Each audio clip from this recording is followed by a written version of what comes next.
She came with a smile too perfect, a name too borrowed, and a past that refused to stay buried.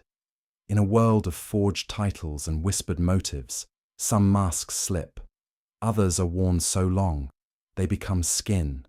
But when the lies touch the orchids, even Nero Wolfe takes notice. Before we begin, I'd love to know where in the world you're tuning in from, and what time it is for you right now. Let me know in the comments. Settle in, because this mystery begins now. The knock on the door came precisely at 10:41 a.m., which meant I had just finished coffee and was a safe 45 seconds away from being mildly annoyed. I opened it to a woman whose presence didn't so much walk in as glide. She wore black, not the cheap, wrinkled kind that screams tragic sales rack, but the sort that folds like smoke and costs a week of my salary just to breathe near. A netted veil hung like a punctuation mark just above her cheekbone, and perfume, sharp and floral, beat her to the threshold by 3 seconds. "Good morning," she said. Her voice was European, soft, and better enunciated than a lecture from Wolfe. "Is it?" I asked. "Depends who you're looking for." She didn't answer right away. Instead, she held my gaze the way people do when they're measuring distance for a leap. Then she said, "I was told he likes puzzles." That got her in the door. "You mentioned puzzles around Nero Wolfe, the way you wave steak under a starving lion. Just don't stand too close when the appetite kicks in." I ushered her in, and she swept across the hallway like she'd rehearsed it. Wolfe hadn't looked up from the book he was pretending not to reread. That didn't stop her. "My name," she began, "is Jacqueline Renaud. I'm staying at the Waldorf. Last week, a pendant went missing from my suite, a family heirloom." That was all the invitation Wolfe needed to keep ignoring her. "A sapphire," she added, "set in platinum. My late husband's grandmother wore it at the French court."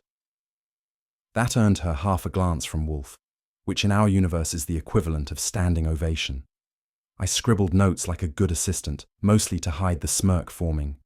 "When was it stolen?" Wolfe asked. 3 days ago. "And you're just reporting it now?" She hesitated, not enough to count as a pause in court, but enough for Wolfe to grunt. "I was gathering my thoughts," she said. Wolfe didn't buy it, and neither did I. Gathering thoughts about a stolen sapphire sounded like something people said when they didn't want to admit who had the key to the room. Wolfe finally closed his book and regarded her as if she were a questionable fungus growing in the wrong terrarium. "Madam," he said, "I do not retrieve baubles. My aversion to disorder stops just short of ornamental hysteria." Jacqueline blinked. I've seen women flinch when Wolfe goes full vocabulary, but she didn't. "If you won't help me," she said, rising, "I'll find someone who will." "Please do." Her lips twitched, not quite a smile. It was the kind of twitch you get when someone knows they're about to flip the script. She turned toward the door, paused, and then looked over her shoulder. "I was told you were the best. Perhaps that was a mistake." "Very likely," Wolfe said, and reopened his book. But something about the way she'd delivered that line, cool, practiced, just slightly theatrical, told me she wasn't done. Not by a long shot. With one hand on the doorknob, she spoke without looking back. "I'll pay $10,000, in cash. No questions asked."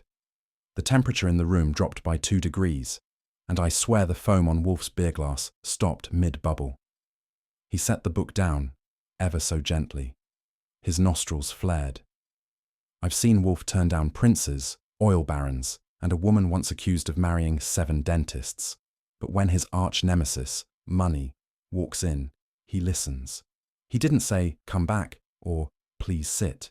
He just said 2 words, in a tone you could measure diamonds against. "Archie, pencil."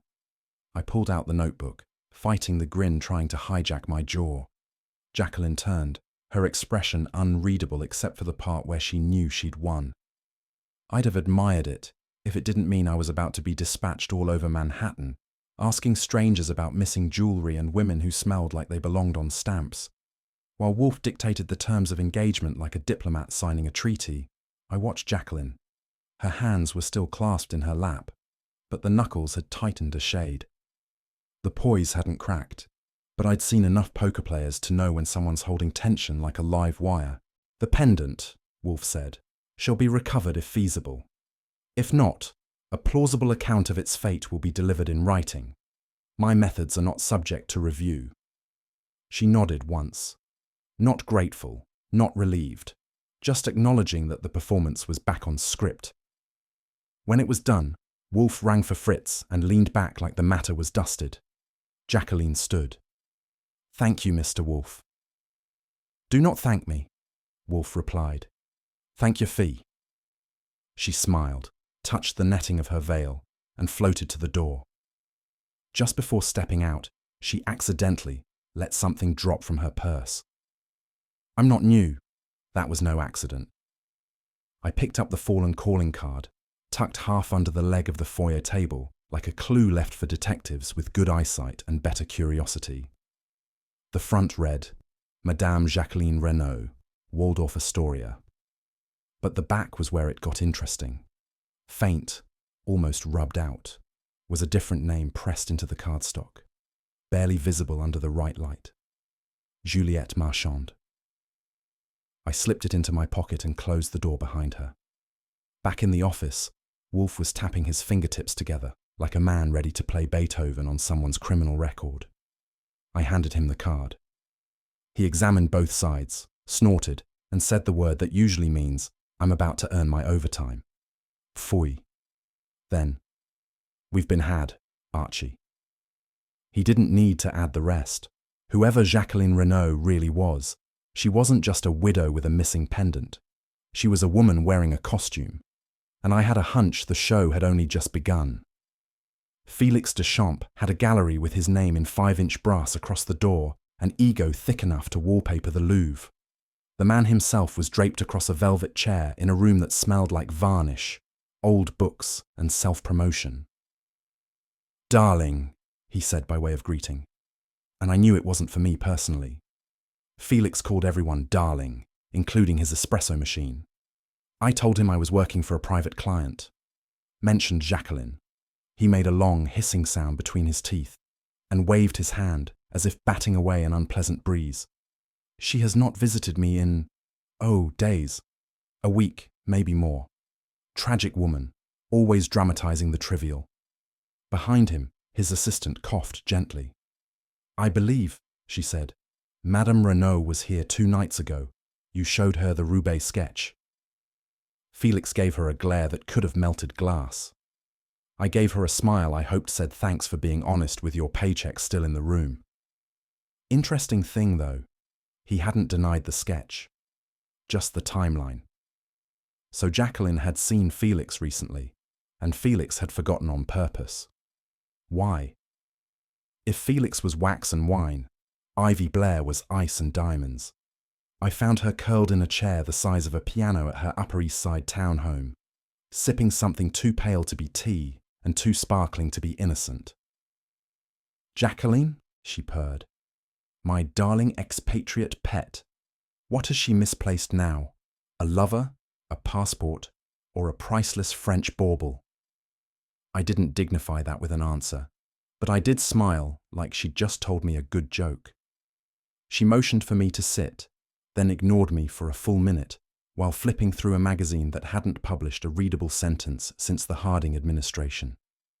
"Felix throws the most tedious parties," she said finally, "but Jacqueline always dresses for war. She wore a blazing blue thing at lunch yesterday, some sort of pendant, practically glowing." I leaned forward. "You sure it was yesterday?" She blinked at me, surprised. Why wouldn't I be? It matched her shoes and I told her it was vulgar. One doesn't forget being insulted. I left with a polite smile and a full mental note. So Jacqueline wore the pendant after it was supposedly stolen, and if that was true, either she was lying or someone else was. Gerald Cawthorne had the kind of office that smelled like money had passed through it recently, but never stayed long. Crisp linen suit, glasses perched just so, and a handshake as limp as yesterday's celery. "I represent the estate of the late Mr. Claude Martel," he said, eyes flicking to the door as if hoping someone more important might walk through it instead. I kept it simple. Did your client's widow ever mention a sapphire pendant? His nostrils flared slightly, which was about as much emotional range as he allowed himself. It was itemized among the marital assets, he said. Valued at $28,000, fully insured. By her? He hesitated. No, by Mr. Martell, 5 years ago. Before he died. Correct. So if it goes missing now, he frowned. The policy is no longer active. Convenient. He didn't rise to that, just shuffled papers and offered the faintest shrug.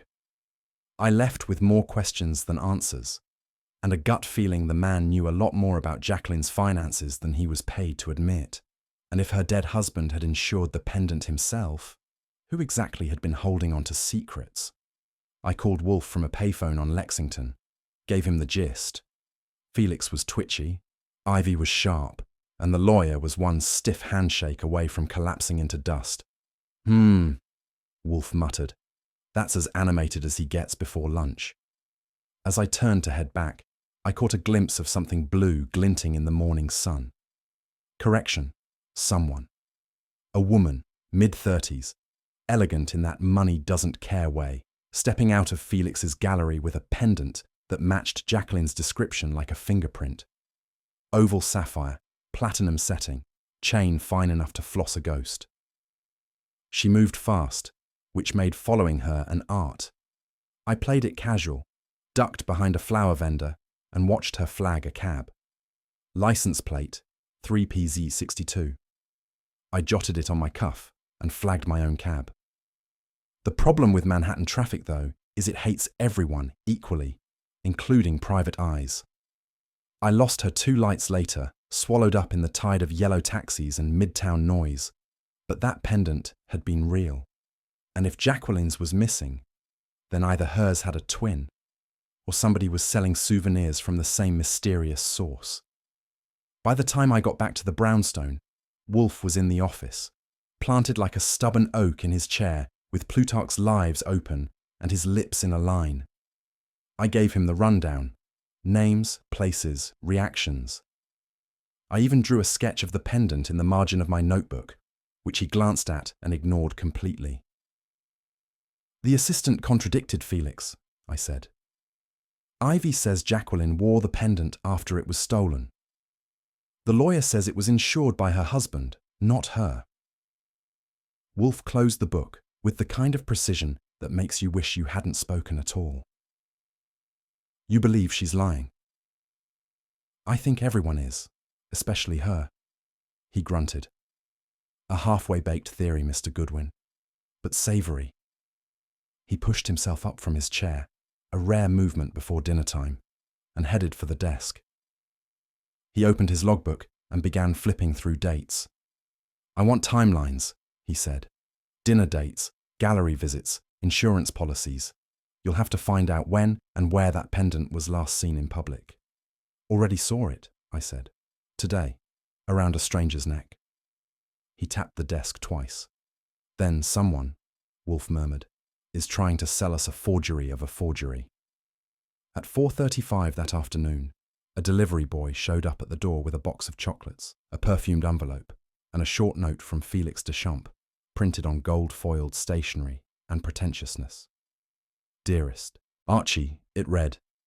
My deepest apologies for any confusion. I had forgotten that Madame Renaud was indeed in the gallery 2 nights ago. She was, in fact, wearing a sapphire, but not the one she described to you. Hers was far less ornate. Hope this clears things up. Fondly, Felix. Wolfe didn't even open the chocolates. Too polite, he said. Too contrived. When a man offers apology wrapped in sugar, he is most certainly hiding salt. I don't disagree, I said, especially since his assistant swears the pendant was exactly the one in question. Wolfe stared out the window, arms crossed. If the pendant she claims is missing is a fake, I offered, why is everyone sweating so hard to misplace the real one?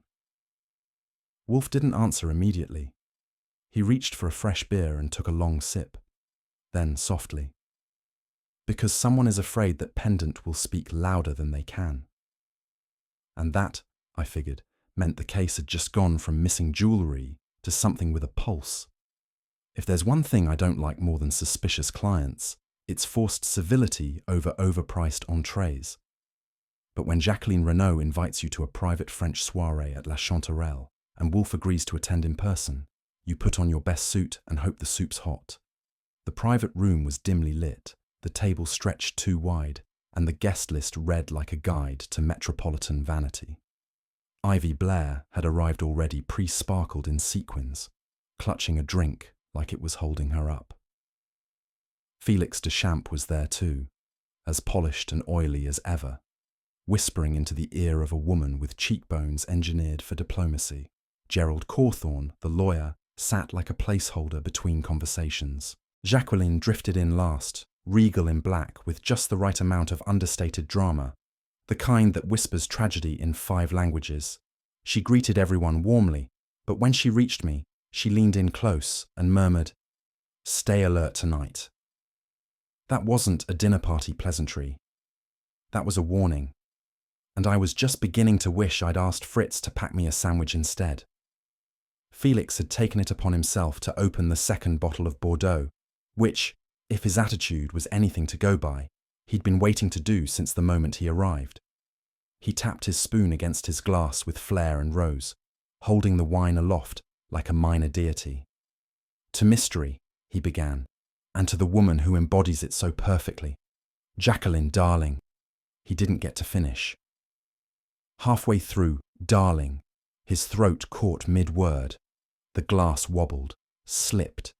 He gagged, made a strangled sound I've heard once before, from a man whose shrimp had fought back, then grabbed at the linen tablecloth like he expected it to break his fall. It didn't. He collapsed, toppling his chair and sending a plate spinning to the floor. Chaos did its usual dance. Ivy screamed, a proper socialite shriek, full-throated and photogenic. Gerald bolted upright and disappeared in the direction of the maitre d'. One of the women gasped something in French. I moved fast, clearing the table corner to reach Felix. He was dead before I got there, eyes glassy, breath gone, no struggle, no second chance. The Bordeaux bottle tilted gently on its side, and dinner was officially over. For a solid 60 seconds, nobody said a word. The silence was thick enough to bottle. Even the waiters had frozen in their tracks, like the ghost of Escoffier had walked in and demanded stillness. Jacqueline sat motionless, her hands folded in her lap.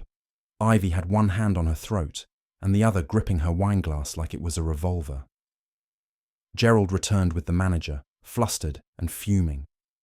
He whispered urgently into the man's ear, who nodded, went pale, and disappeared to call the police. And then, like the world's most immovable mountain in a pinstripe suit, Wolfe entered. He did not belong in that room. It was too scented, too slick. But he moved to an empty chair at the edge of the table and sat without a word, as if the invitation had always included a corpse. "Archie," he said softly, "are you certain it was the wine?" "Looked like it," I said. He didn't touch the duck. He sniffed.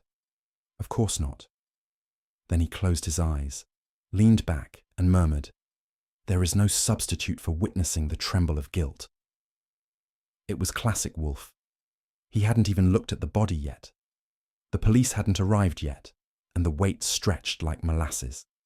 The guests were allowed to remain seated, though nobody touched the food. Wolfe, meanwhile, sat in detached observation, eyes half-lidded, absorbing reactions like they were notes on a staff. I crouched beside Felix's body, careful not to disturb anything, and did a quick visual sweep.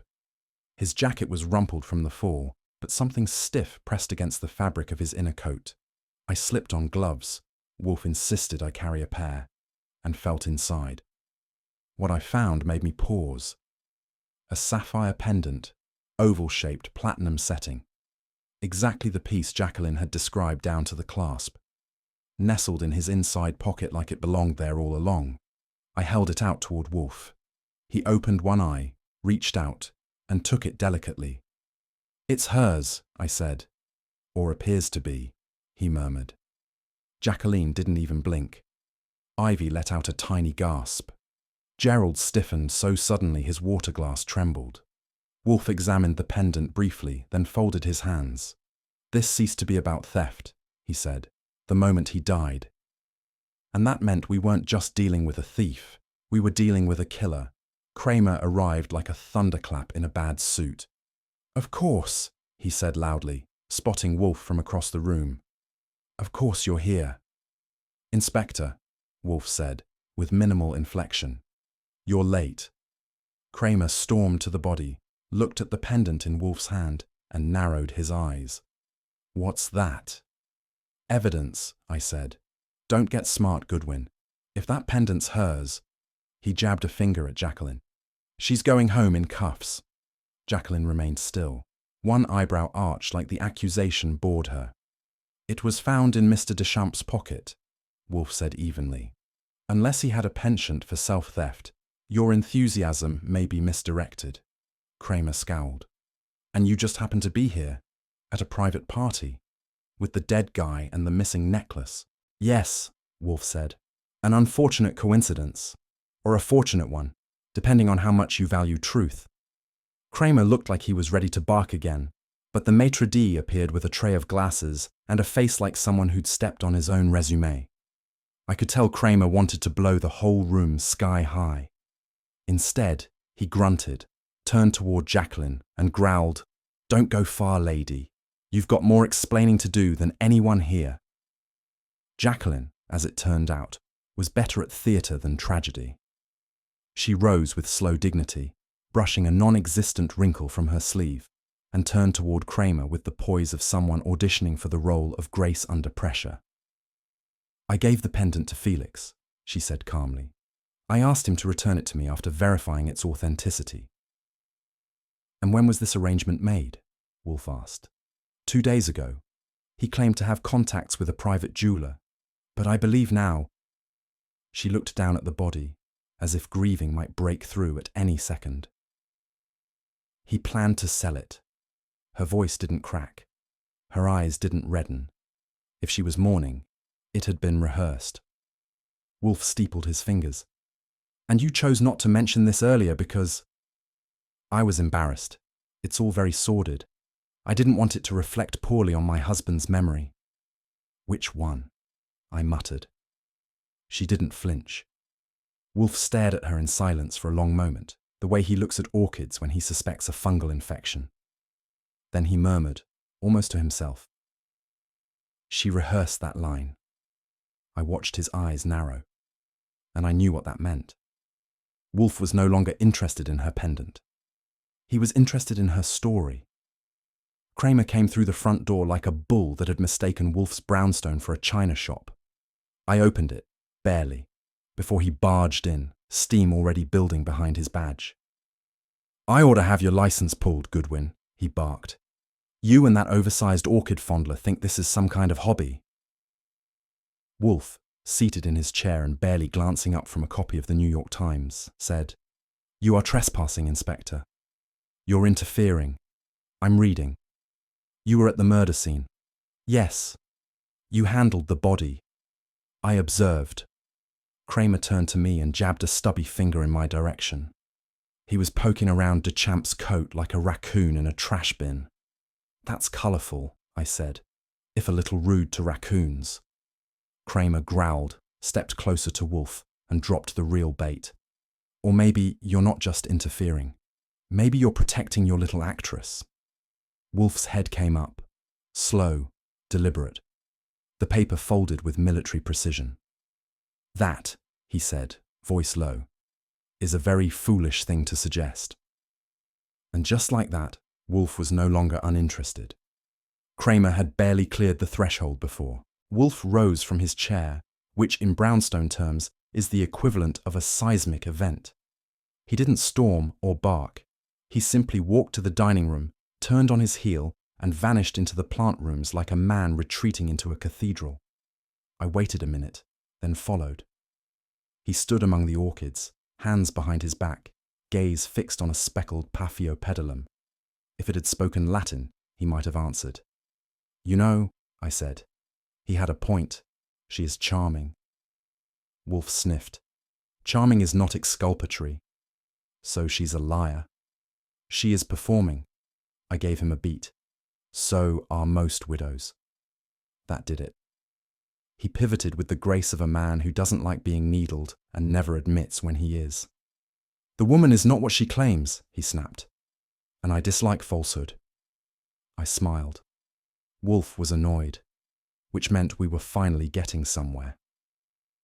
Fritz laid out breakfast at 10:30, scrambled eggs, a pot of coffee, and sardines dressed with capers and vinegar. Wolfe sat. He lifted his fork. He didn't eat. That was my signal. When Nero Wolfe loses interest in sardines, something's festering behind the facade. I buttered a roll and let the silence stretch.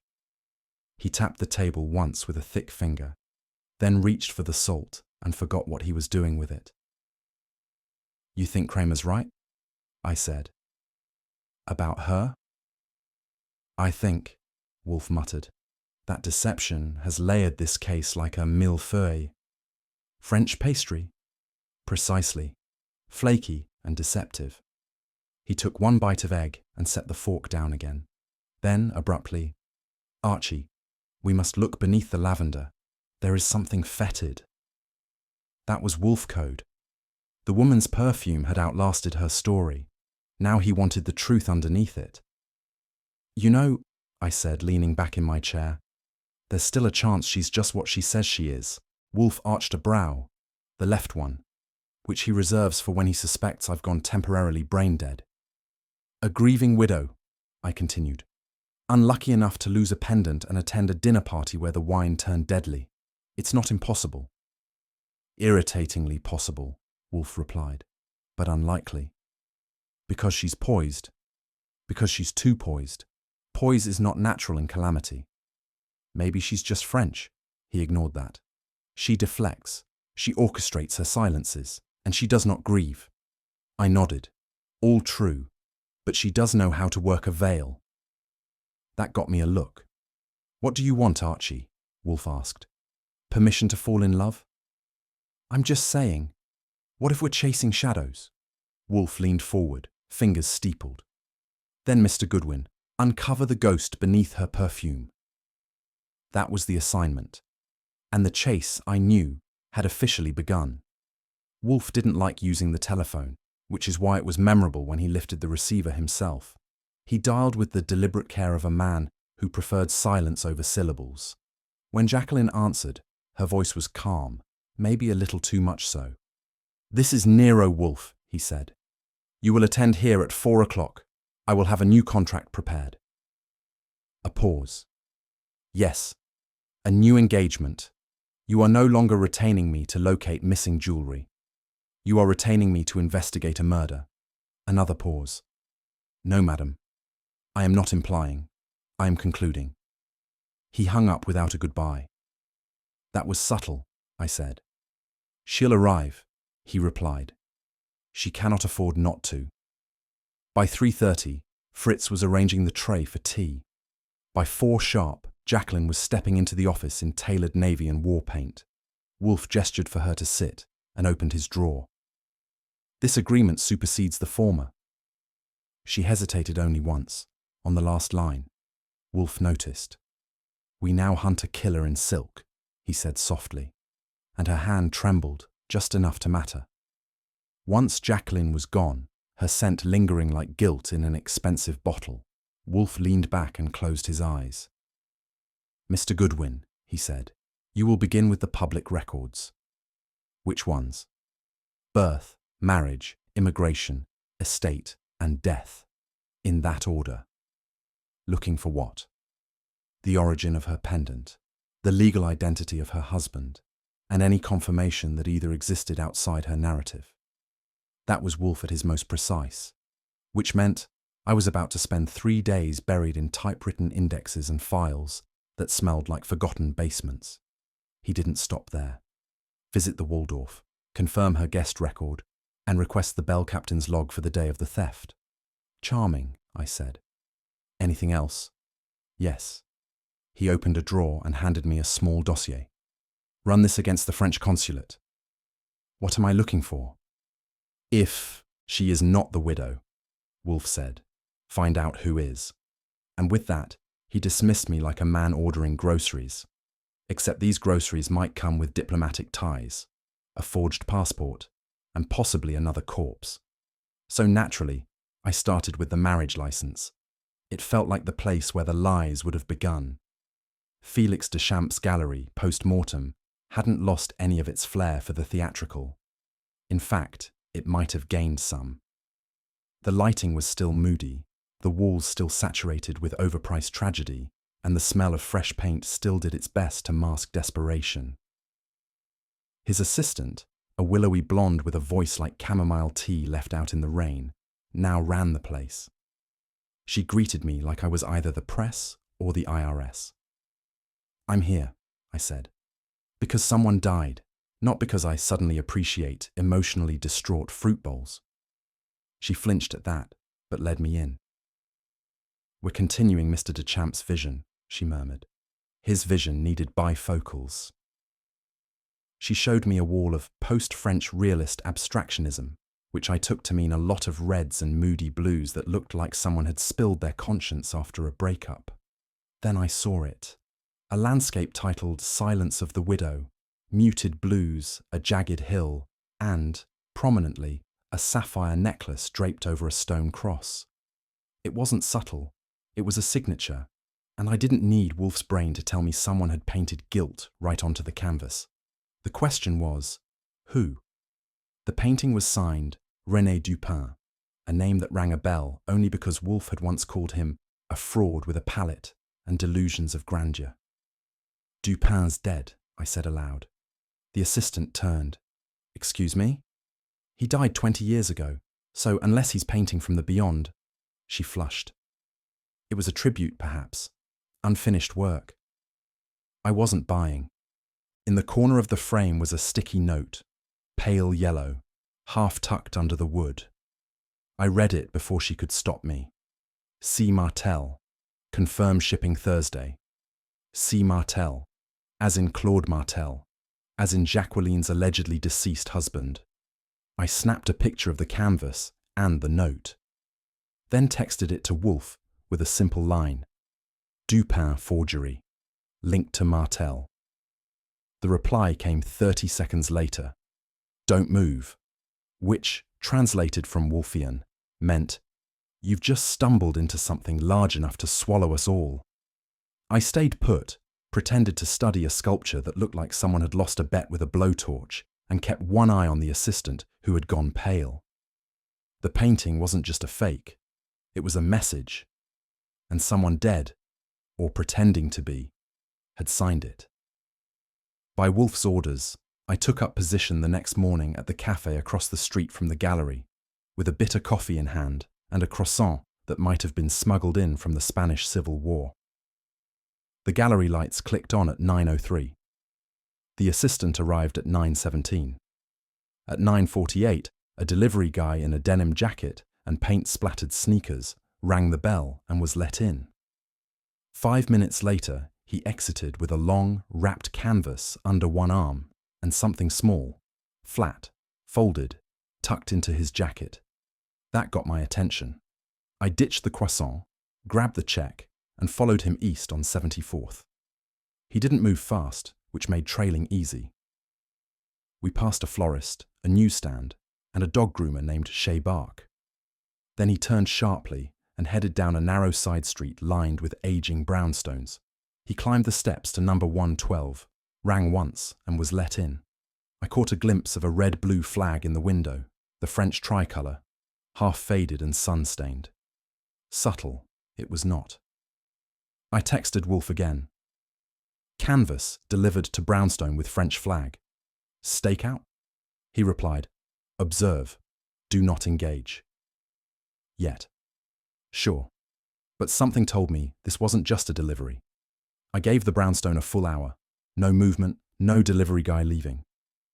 Just the occasional flick of curtains on the second floor, and once, a faint clatter like someone dropping a frame. Eventually, I went across the street and knocked on the door of the neighbour, A friendly-looking older woman in slippers and curlers who was willing to talk once I mentioned curious art deliveries. "Oh yes," she said. "Claude's always bringing things in. Quiet fellow, French, keeps to himself." Claude. "You know his last name?" She smiled. "Martel, like the cognac. He said it was his grandfather's name." It was all I needed.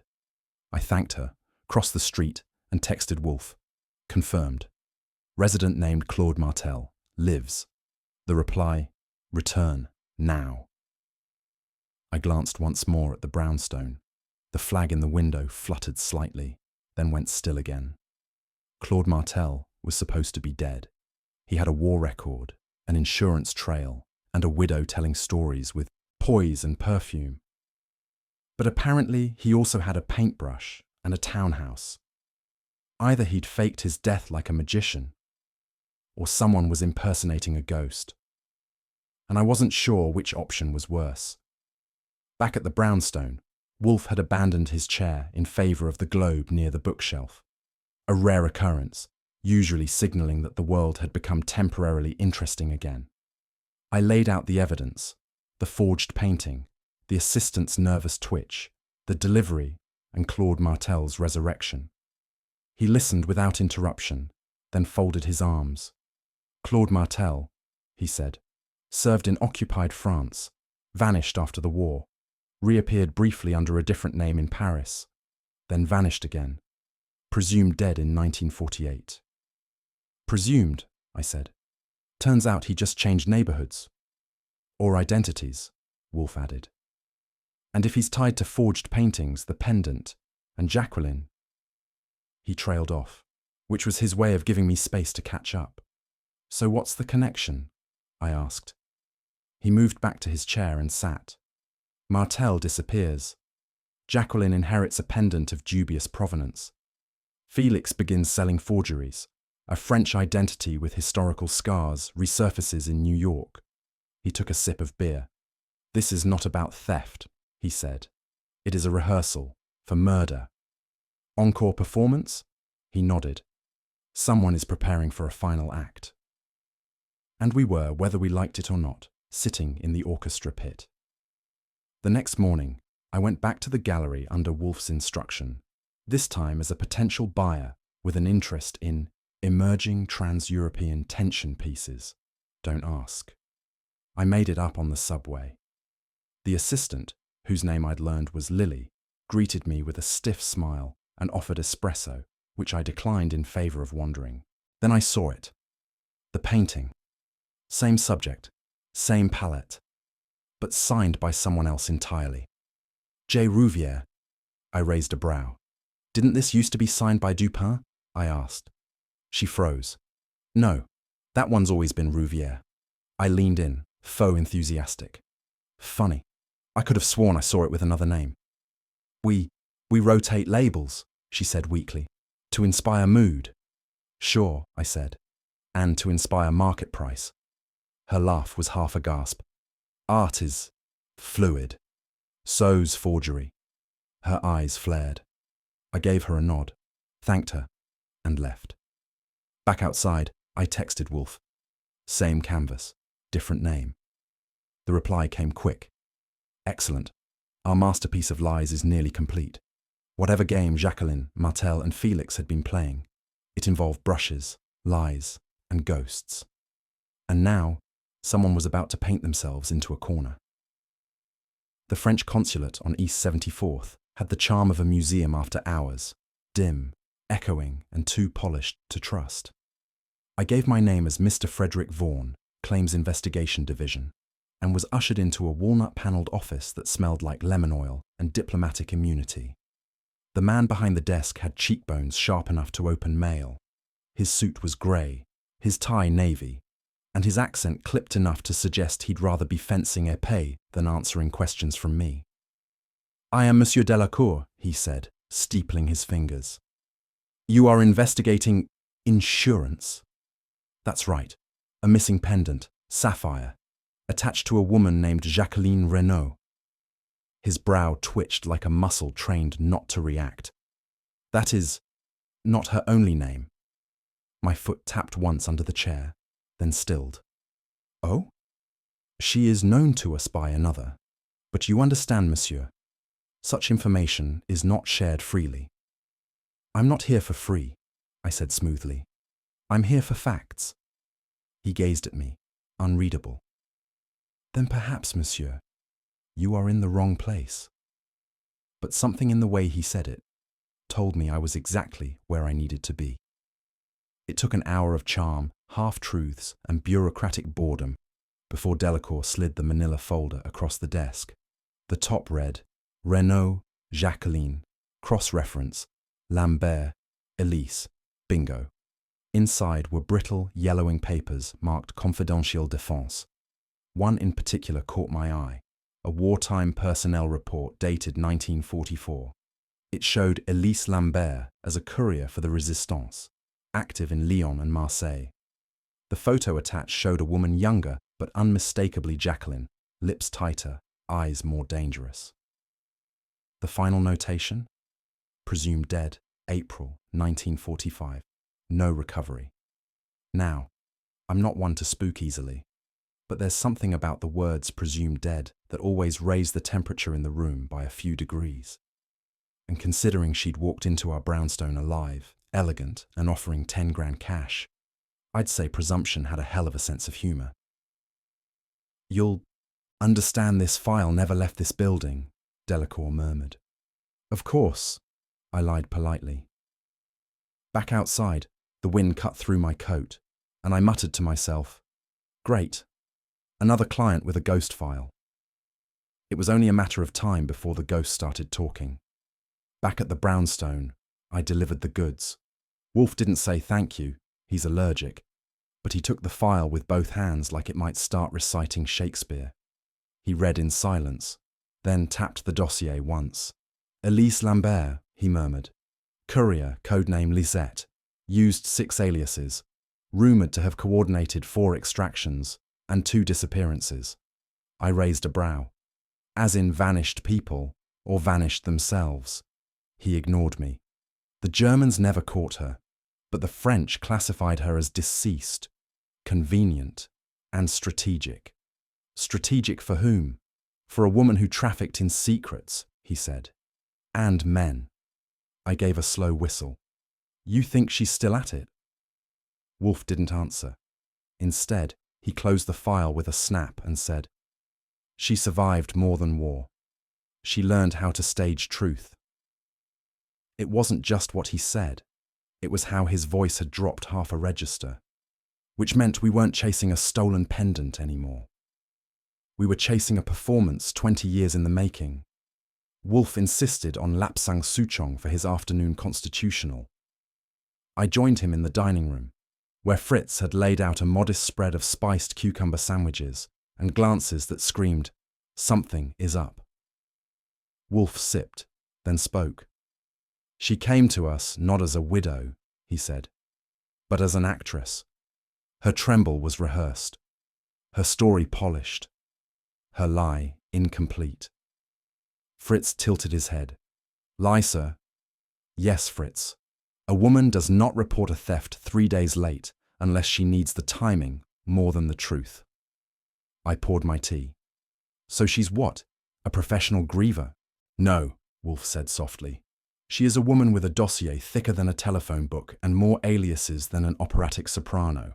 Her pendant is real, but the theft, that may only be the prelude.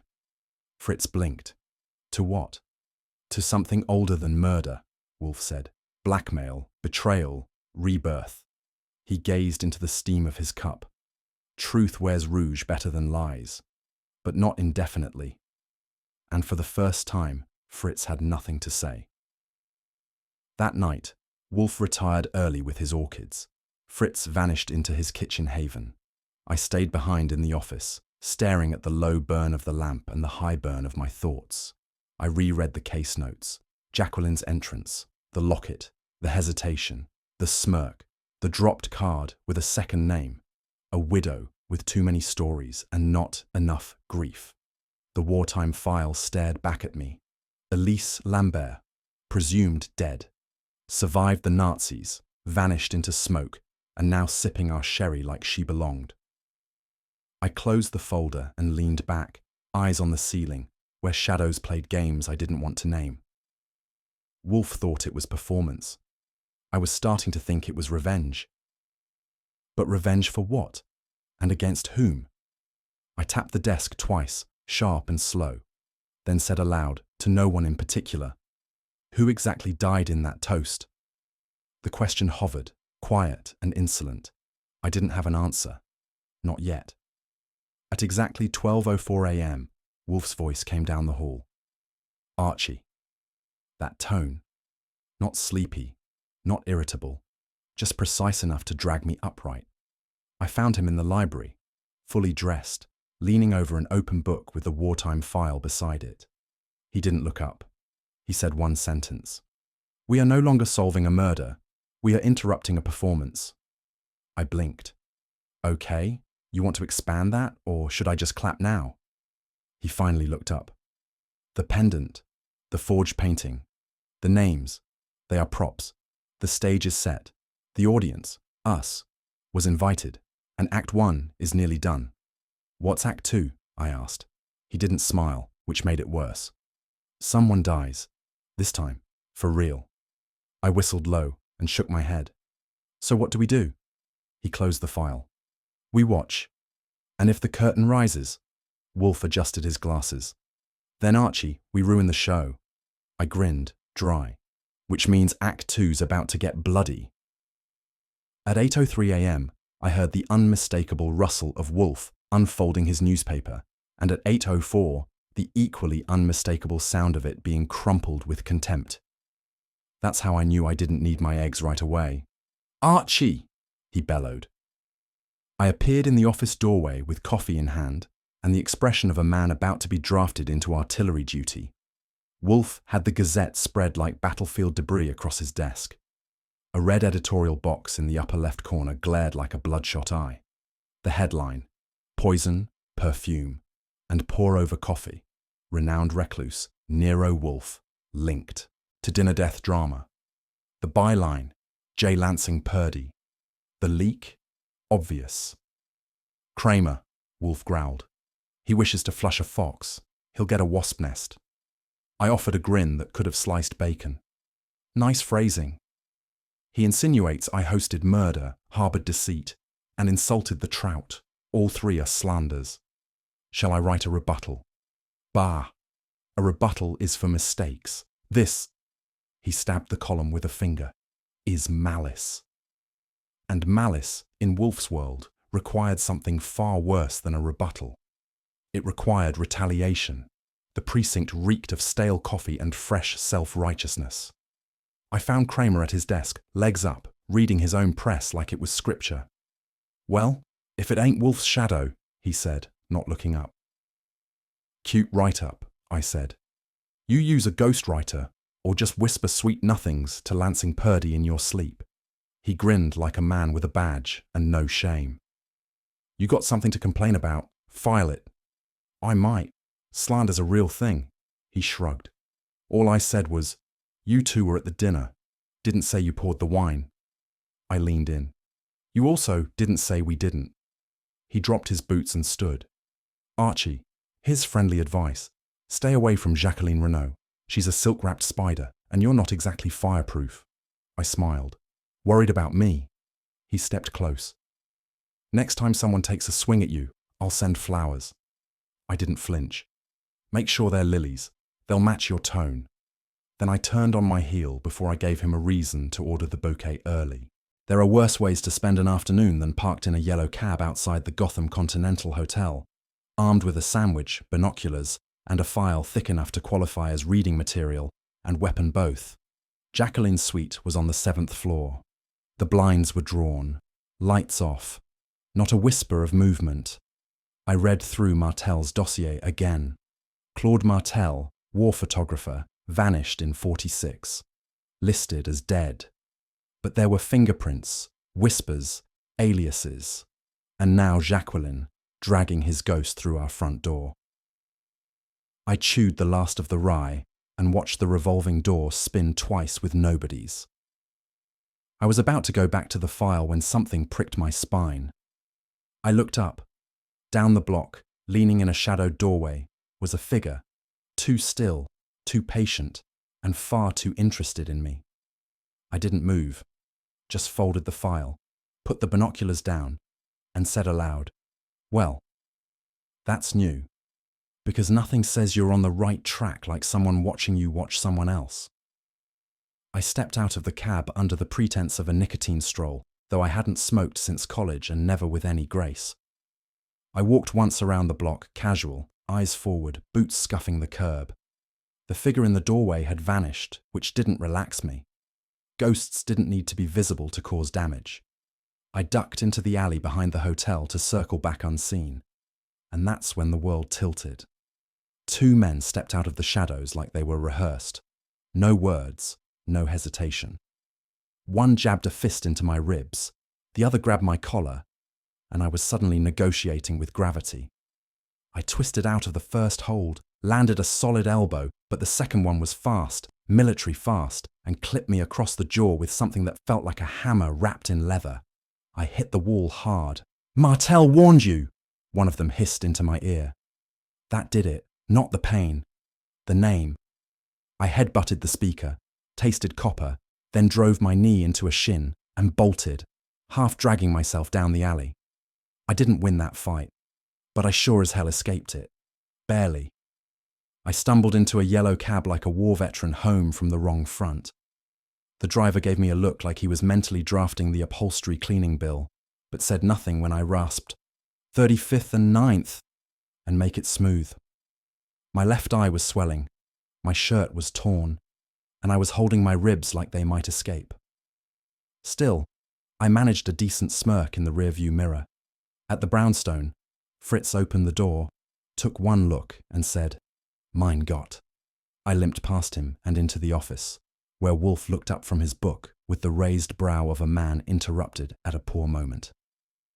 "I bring news," I said, "and possibly a concussion." He blinked once. "Fritz, prepare arnica. Mr. Goodwin has earned a poultice." Fritz fluttered toward the kitchen like a nun in crisis. Wolfe pointed to the couch. "Speak before the swelling. Impairs your enunciation." "Martel sent friends," I muttered. "They say hello, with fists." He nodded slowly. "Then he is not a ghost." And that, for Wolfe, was progress. I handed Wolfe the name like it was a loaded revolver. "Claude Martel," I said. Wolfe didn't move.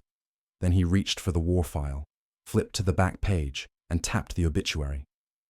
"Claude Martel died in a plane over Tunisia, 1946, confirmed by the Free French, identified by teeth." "Then someone's wearing his smile," I said. Wolfe's eyes closed. Not out of weariness, but something darker, his fingers steepled. "Pfui," he muttered. "Now the curtain truly rises." "Meaning?" "Meaning," he said. "This is not theft, not even murder." He opened his eyes, and they gleamed like cut glass. "This is resurrection, Archie, and someone will kill to keep the illusion intact." I sat back, ribs aching. Wolfe reached for the phone. "We must move faster," he said. And when Wolfe says that, you either move or become part of someone else's obituary. It was past noon, and Wolfe hadn't stirred from his chair, which is not a medical anomaly, but a regular weekday feature. What made this morning special was the thick envelope on his desk and the gleam in his eye that said it wasn't filled with garden supply catalogues. "Archie," he said, without looking up from the lease document in his hand, "the studio address you noted in Soho. It's leased under the name Charles Martin." I raised an eyebrow. "And Charles Martin is who, exactly? An impressionist or a professional at impressions?" Wolfe didn't rise to the bait. "Charles Martin is an alias tied to Claude Martel. The signature appears on rental agreements, utility bills, and a dealer invoice for 36 canvases. That man did not die in 1946. He simply changed his name and medium. Neat trick for a corpse." He nodded, the corners of his mouth tilting with sour satisfaction. And convenient camouflage. The art world thrives on names no one's heard of. He leaned back, fingertips pressed together. The forged painting was his fingerprint. That was Wolfe's version of a confetti cannon. He tapped the file. The dead husband is alive and hiding in plain canvas. The address led to a third-floor loft that smelled of turpentine, forgotten sandwiches, and something Wolfe would have called aesthetic ambition. I called it expensive mess. I knocked twice. The man who answered was 60 if a day, with manicured fingers, a trim grey beard, and eyes that kept darting to corners where no one stood. "Charles Martin?" I asked, as if I wasn't holding a photo that matched the jawline. He blinked. "Yes. May I help you?" "I hope so. You might know me better by another name, Claude Martel." He didn't slam the door. He didn't faint. He just exhaled, like someone letting out 30 years of secrets in one breath. "Who sent you?" "I work for Nero Wolfe," I said. "You may have heard of him. Large man, larger brain, hard to miss." Martel's face didn't twitch, but he stepped back. "Come in," he said, voice thin. "If this is about Felix, I didn't kill him." "Start there," I said, strolling past a half-finished portrait of a woman in lavender. He rubbed his temples. "I just paid him not to speak." That had the feel of a confession, or at least a decent opening act. Martel poured himself a scotch and stared into it like it held forgiveness. I declined a drink. I didn't need help staying dizzy. "It was post-war," he began. "My name was tied to collaborators, unfairly, but damning enough. The only way out was disappearance." "So you faked your death," I said. "I buried a soldier's body under my name," he said, calm as tax paperwork, "and started over as an artist. Irony loves a canvas." "And Jacqueline?" He smiled sadly. "We met again in 1952. She recognized me instantly. She didn't tell anyone. She loved me, or hated me just enough to keep me secret. We had an arrangement, which was that we'd never appear together in public, that she'd become my widow, and I'd become her ghost. It was tragic in a soap opera way, except soap operas don't usually involve fake deaths, war crimes, and suspicious bottles of wine." "She kept the name," I said. "She kept the lie. It kept her safe." "From what?" he didn't say. But the silence had the weight of unfinished history. I stood and glanced at the woman in the painting again. Lavender dress, defiant smile. So she was never a widow, just married to a ghost with a grudge.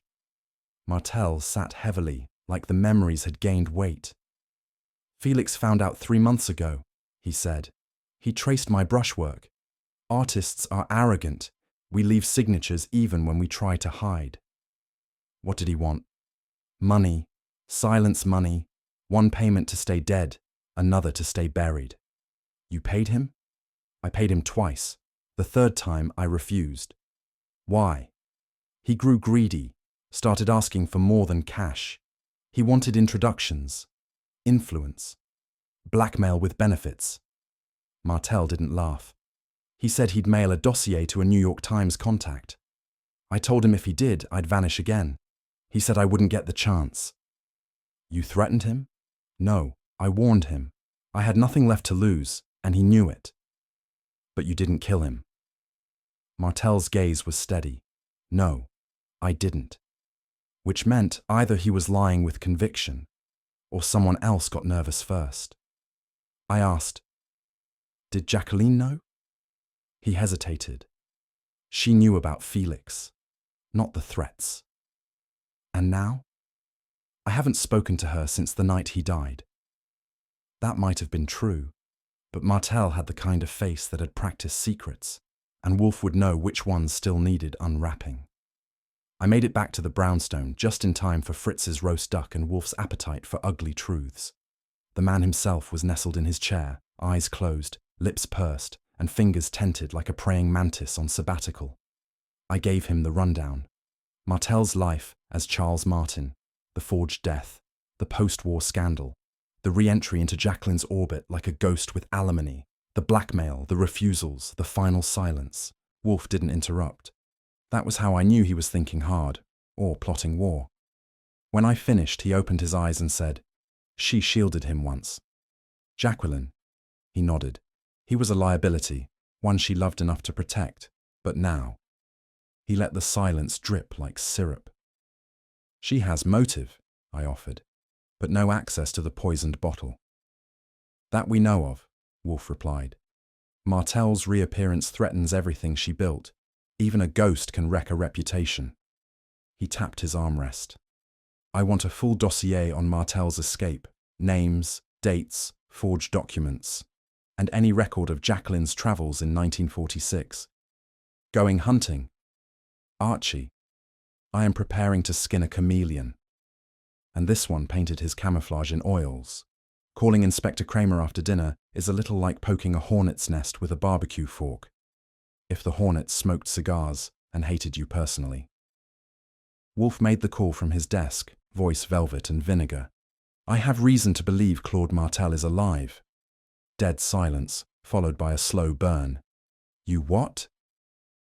"He lives under the alias Charles Martin. Paints in Soho. Mr. Goodwin has spoken with him." "You've sat on this?" Kramer barked. "I sit on many things," Wolfe replied. "Chairs primarily. This required verification." "You're interfering with a homicide investigation. I'm correcting its trajectory." There was growling on the other end, possibly furniture breaking. "If Martel's alive, somebody's going to jail. And it ain't just for tax fraud." Wolfe sniffed. "Your dramatics do not intimidate me, Inspector. You may arrest whom you like." I stepped into the room as Wolfe hung up. "He take it well?" "As well as expected. He may rupture something." "So what now?" Wolfe closed his eyes. "Now we wait. The truth resents confinement. And someone, somewhere, is feeling the walls close in." The old man hadn't said who yet.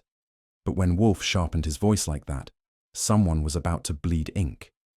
If there's one thing that gets the Manhattan upper crust twitching like a cat on a hot griddle, it's an invitation from Nero Wolfe. Especially when it's not really an invitation but more of a velvet-gloved summons. Wolfe had me print them on cream cardstock, his monogram pressed in gold, like we were hosting an embassy gala instead of finger-pointing a murderer. First stop, Jacqueline's suite at the Viraton. She opened the door in a silk robe and a smile 3 shades too bright, read the card, blinked once and murmured, "He always did have a flair for theatre." Next up was Claude Martel, a little more wrinkled and less dead than expected. He looked at the card like it might explode, then said, "He knows." "Knows plenty. Don't be late." Ivy Blair answered the door holding a tumbler of scotch at 11 a.m. She scanned the card, laughed and said, "Is he finally going to direct his little play?" The gallery rep, a wiry gent named Roan McTavish, turned pale and asked if refreshments would be served. "Tea," I said, "and probably something spiked, with truth." And with that, the cast was set. But Wolfe had more in mind than just a performance. You'd think arranging chairs was a low-stakes game. Not in Wolfe's office. I once saw him reposition a footstool to provoke a confession. This time, he had me line them up like chess pieces. Jacqueline to the far left, Ivy directly opposite, Claude and McTavish at the flanks, and me, naturally, somewhere I could jump if someone lunged. The centerpiece? A lacquered tray holding a single object under a silk napkin, like a magician's final trick. Wolfe had Fritz brew his orchid tea, a thing with a floral whisper and a medicinal kick. He claimed it clarified thought. I claimed it tasted like regret. As guests trickled in, Wolfe remained immobile in his chair, fingertips steepled like he was waiting for the planets to align. Jacqueline crossed her legs elegantly. Ivy looked like she might uncross someone's skull. Claude Martel fidgeted with his cufflinks and tried not to look at the tray. McTavish coughed into a silk handkerchief, nervously calculating which scandal might sink his career fastest. "If the killer doesn't confess," I muttered behind Wolfe's chair, "the seating chart might strangle them first." Wolfe didn't smile, but I swear, one eyebrow dipped, like a conductor ready for the downbeat. Wolfe began the way he always does, like he was carving roast duck, not people's reputations. "Mrs. Delacroix," he said, "you have been many things, but never, in the strictest sense, a widow." Jacqueline tilted her head, giving him that polished smile designed to melt men, or at least delay subpoenas. "Excuse me." "Your husband," Wolfe continued, "did not perish after the war. He staged an exit, cowardly or strategic, depending on your sympathies, and re-emerged in Soho under the name Charles Martin. You reconnected, discreetly, repeatedly." Claude shifted in his seat like it had grown teeth. Jacqueline shot him a glance, not panic, but performance adjustment, the kind stage actresses use when someone forgets a line. "Mr. Martel," Wolfe said, "you pretended to die. She pretended to mourn. It was a pageant, but poorly cast." "You don't understand," Jacqueline said softly. "I understand deception," Wolfe replied, "and performance. But even performances require an audience. One audience member refused to applaud and paid dearly for it." He glanced toward the tray. Felix discovered the lie. He became a liability. Martel's voice cracked. "I didn't kill him." "No," Wolfe said. "But someone decided your curtain call had gone on long enough, and the room held its breath." Wolfe turned slightly, only slightly, and said, "Felix Lambert, art dealer, forger, blackmailer, a triumvirate of mediocrity, but he had leverage. He knew who Charles Martin was, and he bled him, quarterly." Martel's face crumpled like bad canvas. "He said it was the cost of silence." Jacqueline whispered, "He said it would end." "It nearly did," Wolfe said, "because Felix grew greedy. He wanted one last payment, larger, final, binding. That meeting was set." He gestured toward the tray. I removed the silk napkin. Beneath it lay the pendant, a glinting teardrop sapphire wrapped in brushed silver. "This," Wolfe said, "was not a jewel. It was a fuse. Felix carried it to the meeting, and someone knew he wouldn't carry it back." McTavish leaned forward. "Wait, you're saying the pendant was laced," Wolfe said, "with extract of digitalis soaked into the velvet-lined box, a slow-release death masked by drink and ego." Ivy's expression was unreadable. Her fingers, though, clenched slightly around her cup. "And someone," Wolfe said, eyes sweeping the room, "ensured he touched it, carried it, died for it." He paused. "Blackmail," he said softly, "is ugly, but envy is worse." And with that, he turned the screw once more. Wolfe, now fully warmed up, settled into what I called the fireball phase, polite voice, incinerating content. "Let us consider," he said, "the contenders." He turned to Claude. "A man who staged his death reinvented himself in oil and secrecy. Murder, for him, would be strategic." To Jacqueline, "A woman who built her entire social standing on mourning a man who never died. Felix's threat was existential." To McTavish, "A gallery facing financial collapse, barely afloat before Felix's forgeries and after his gossip." And then to Ivy Blair, "And you, daughter of minor Manhattan stock, perpetually 5 degrees from power. You wanted something Felix threatened to erase. The illusion of nobility. French titles, imported mystery, Jacqueline's curated grandeur. He could ruin that." Ivy smiled. "Barely. You make me sound ambitious." "I make you sound bored," Wolfe replied. "And boredom, coupled with bitterness, is a lethal tincture." He leaned back. "Someone wanted Felix gone, and someone timed it precisely." I glanced at the pendant again. So delicate, so deadly. And I noticed Jacqueline's breathing had changed. But Ivy, her fingers had stopped moving entirely. "Ivy Blair," Wolfe said, "spent the last decade impersonating aristocracy by proximity, attending Jacqueline's events, borrowing her tailors, mimicking her accent. You weren't jealous, you were studying her. Ivy gave him the sort of look usually reserved for slow waiters. You discovered the truth, Wolfe continued, that Jacqueline's marriage and mourning were constructed, a performance, and you knew Felix had proof. I leaned forward. Ivy's face was porcelain, but her knuckles had gone white. You obtained the pendant, you replaced the box, you ensured Felix would die, not in public scandal, but in quiet collapse.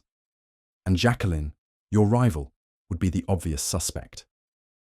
Ivy laughed. That's a lot of story for a tea party. Wolfe didn't flinch. You plotted to unmask a fraud by becoming one. You killed not for love or money, but for narrative dominance. Jacqueline's cup trembled. McTavish stared at Ivy like she'd sprouted horns. Claude looked like he wished he'd stayed dead. And me? I watched Ivy's fingers, still clutching the cup, not sipping anymore, just holding on. She wasn't sipping tea, I thought. She was swallowing ruin. And the silence had weight.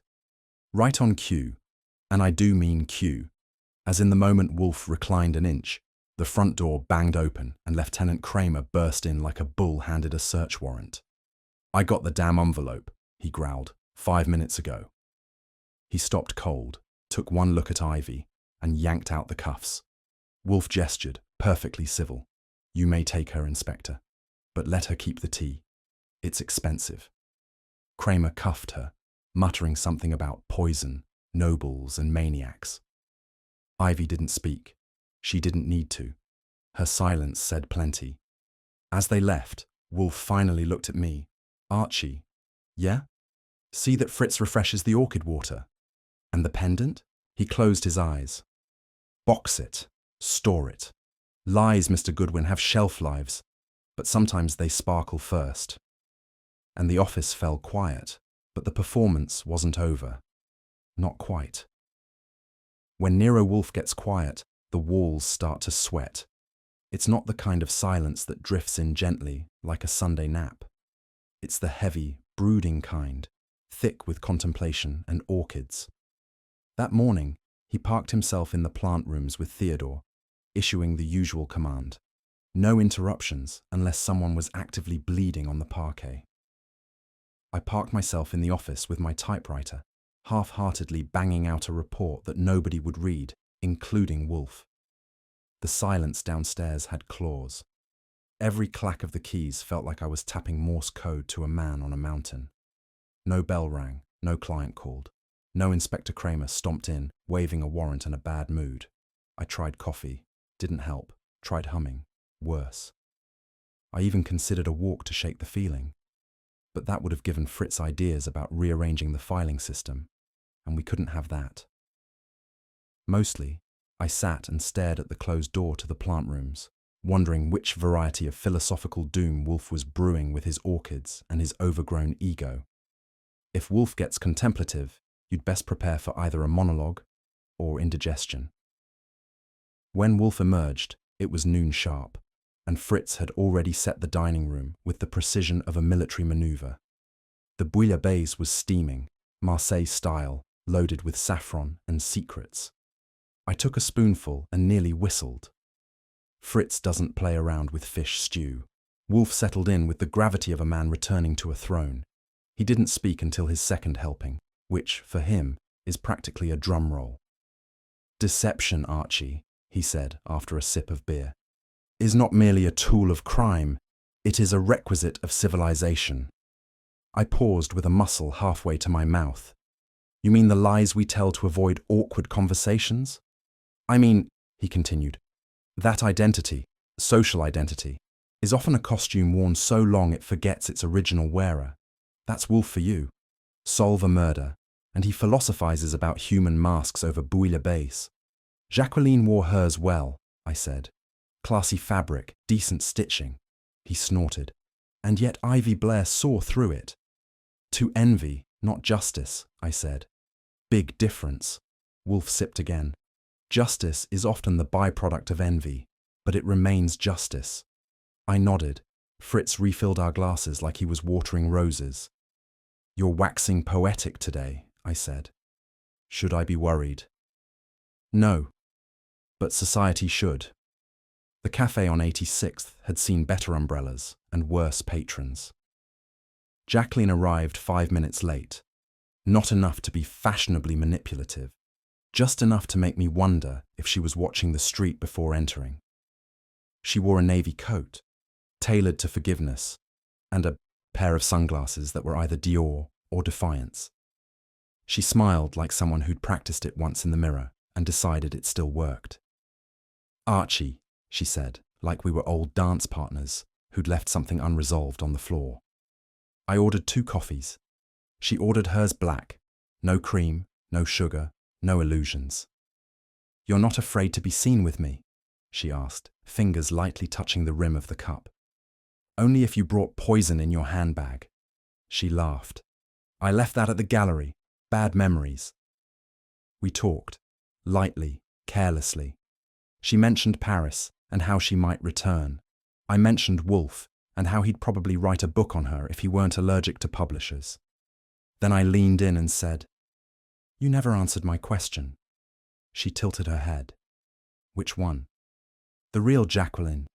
Did she ever exist, or was she born the day your husband disappeared? For a second, the smile cracked. Not broke, just cracked. I exist now, she said. Isn't that enough? Maybe it was, maybe not. She was a marvelous liar, madam, but Wolfe's immune to perfume and cheekbones. When we stepped out of the cafe, the wind had the edge of late autumn regrets. She adjusted her coat like it mattered, even though it didn't. At the corner, she stopped and turned. You've been very decent, Archie, she said, even when you knew I wasn't. That's part of the job, decency with suspicion. She leaned in, just enough to brush a kiss against my cheek, soft as a shrug. For luck, she said. I hope you mean that, I replied, because Wolfe doesn't believe in it. Her cab pulled up like a queue line, and the driver didn't even blink at her accent. She opened the door, then looked back once. You'll tell Wolfe goodbye? I'll tell him you know he's still watching. Her smile was faint, not triumphant, not broken, just tired. She slid into the cab, and it rolled off toward LaGuardia, or wherever ex-widows went to start over. I'd say au revoir, but Wolfe says that phrase usually means trouble's coming back. That night, Wolfe sat in his chair with a copy of Montaigne and a bottle of his favourite brown. The orchids were sleeping. Fritz was humming to himself in the kitchen, prepping tomorrow's sauce like it was a religious rite. I recapped my cafe chat while Wolfe read without blinking. She says she exists now, I finished. That enough for you? No, he said, but it's enough for her. That's the currency of identity these days. He flipped a page, poured another glass, and grumbled something about modernity's tolerance for fraud as a virtue. You know, I said, you could at least pretend you enjoyed solving this one. He looked up. Enjoyment is for children and fools. I prefer resolution. I grinned. And yet you drink beer and read philosophy. Montaigne, he said with a scowl, was not a fool. He knew the world was absurd. That makes him tolerable. I let that sit. Then I leaned back and said, Next time, maybe we can skip the socialites and forged titles. I miss a good old stabbing in a boarding house. Pfui, he muttered. Next time, tell the widow to lose the accent and bring a real problem. That's Wolfe. Always ready to prune the human garden. But only after dessert. He disappeared into the orchid room around 10. No invitation extended, no explanation offered. That's usually a sign he's either genuinely unsettled or satisfied. The orchid room glowed under the warm lamps, each blossom a little world of ordered beauty. Fritz tiptoed near the doorway, like the orchids might scold him.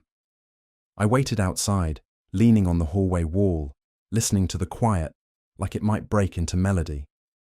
After a while, Wolfe's voice floated out, not loud, not performative, just a line, tossed to no one.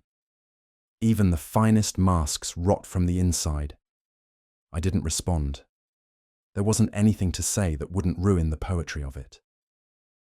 I shut the door behind me as I left, careful not to slam it, and muttered, "There's the Wolfe I know, gloomy, right on schedule." And just like that, the case was closed. In the end, it wasn't the stolen identity or the noble lie that unraveled the truth. It was envy, cloaked in silk and silence. Wolfe returned to his orchids, and I returned to my typewriter, both of us knowing that some people don't just wear masks, they live in them. But what lingers more? The crime itself, or the performance that hides it? What do you think? Did Jacqueline deserve to walk away, or was justice only half served? Let me know your thoughts in the comments. And if you enjoyed the mystery, be sure to like the video, share it with someone who loves detective stories, and subscribe for more. Not every case ends with applause, but the truth once found always echoes.